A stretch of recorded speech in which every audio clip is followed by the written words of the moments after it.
What up YouTube, my name is Lucas Charlie Rose and I'm here to introduce you to some of the most talented musicians in the transmasculine community.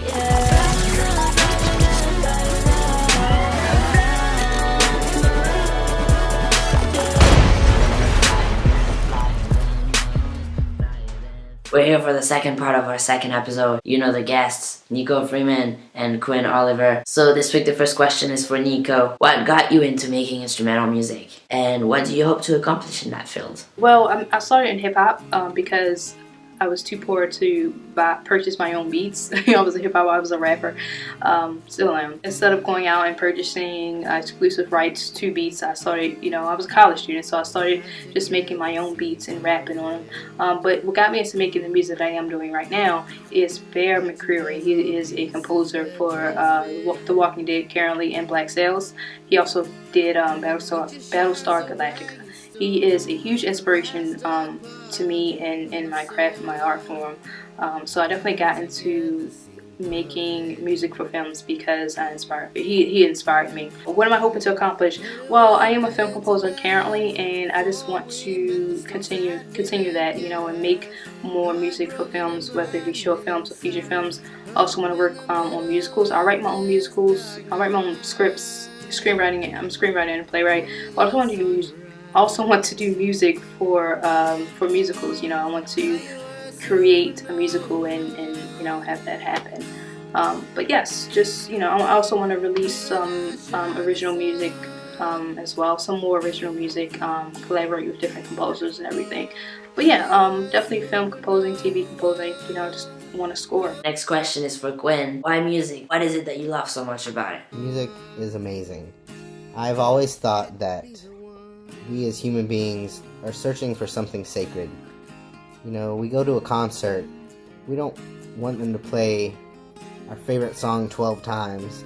We don't want them to wear an outfit we saw them on David Letterman in, No, we want something sacred. We want to feel what they feel, and I love that about music. I think it's a universal language that, no matter what language you speak, what country you're in, if someone plays music and it reverberates in your soul, you're going to smile the same exact way someone across the ocean would smile. How do you overcome the challenges that you encounter as a musician because of transphobia? The challenges that I encounter from time to time as a musician because of transphobia, luckily they're very few and far between. Even in Florida, the Deep South, I do encounter a lot of discrimination and resistance, but thank goodness now I pass as male all the time, so I don't encounter that a lot. However, for instance, places I've played before, my transition, I would have to go back in there or, call them up, email them, what have you, and basically come out to them before I say, hey, do you have any availabilities, do you have any open gigs? So it made it uncomfortable, and I just overcome it by just, facing the day. You gotta keep going. You gotta be persistent and passionate about what you're passionate about. So, anytime I'm scared or I kind of don't want to do something because I don't want to face it because they might not know I've transitioned or, what have you, I just do it anyway because I'm never gonna get anywhere sitting at home being afraid.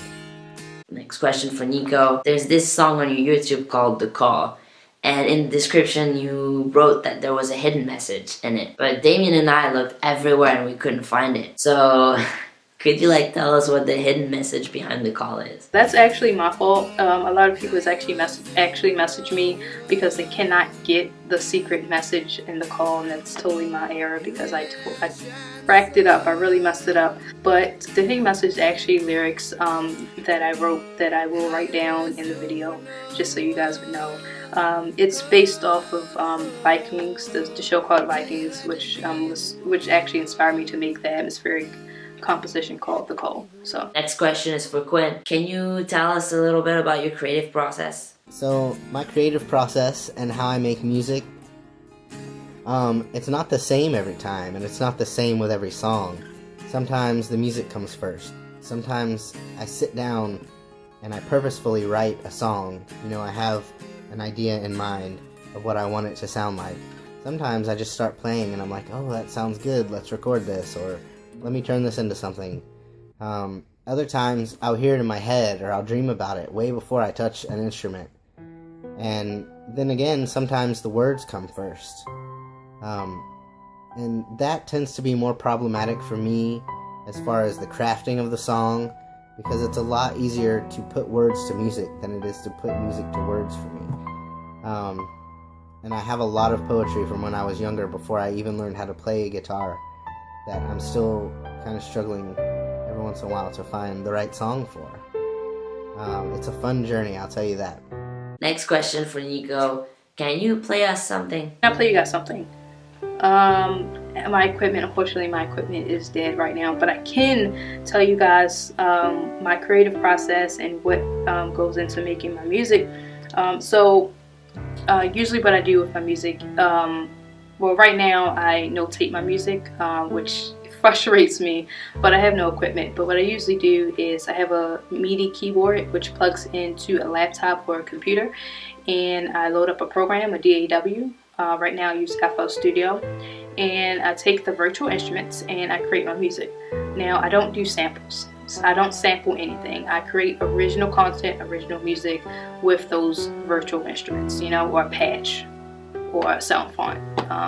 So that's what I did. Now, since I do not have my equipment and I need to purchase my equipment, I just have my sheet music and I just write down notes myself. I've taken music theory. I pretty much know the gist of things. So whenever inspiration hits, just jot it down, which is really good for me, because usually in the past, I have inspiration when I'm on a bus, and I'm like, oh, I got a good melody, and by the time I go home, and load up everything and have my keyboard ready, it's gone. The inspiration is gone, the melody is gone out my head. So by having my sheet music with me at all times, I can just jot down something, a melody, a chord progression at least, and it'll be great. I can transfer that to the keyboard or piano.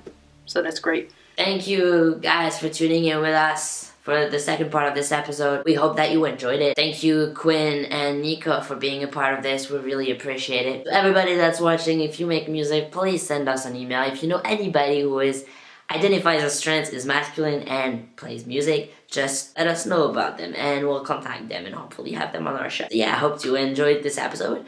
I'll see you soon. Just for people out here who may be queer or trans, or just people who just love music, just keep doing what you love. If you want to make music, make it. It doesn't matter what genre it is. I've been met with hostility because I am queer, because I am a person of color who likes Christian contemporary, or a person of color who likes rock, or symphonic metal, or because I'm a masculine identified person who loves Christian music, or person who loves opera. Like, I've been met with hostility from the outside world, but I don't pay it any mind. I love what I do. I love music. Music speaks to my soul. It saved my life. So if you love music and you want to create music, keep doing it. Do it. Don't pay the naysayers any mind. Do what you love. Whatever it is, do what you love. If you have a passion for it, do it. Do not let your life fly by, okay? Because let me tell you, it's not good to look back on your life and say, I should have done this,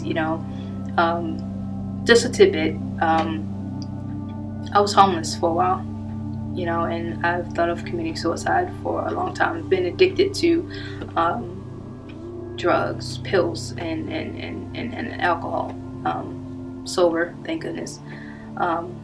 But it was a fight that I had to do for myself. I had to win myself. I didn't have help as far as the addiction goes. I just stopped cold turkey, because I didn't like that person that I was.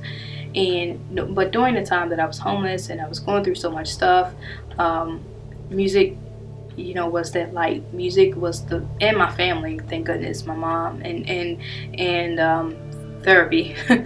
But music was basically the main thing that really helped me get through this, to show that I am stronger. And it's just saved my life. So I just want to say, like, you can do it. No matter what you're going through, you can do it. Whatever you're passionate about, find that light, whether it's inside you or you know, just find that light and go to it, you know, roll with it. Do what you love. Do not let anything, including yourself, hold you back. Don't be afraid of success. I would say that. Do not be afraid to succeed in life, okay? Because you're amazing. So, yes, I'm rambling and I am so sorry. Anyone who knows me knows that I ramble a lot, so my apologies. But thank you again for letting me be a part of this. I love each and every one of you guys. Everyone, I love you guys. Peace and love, light and love. Keep doing what you love, okay? Thank you so much. Peace.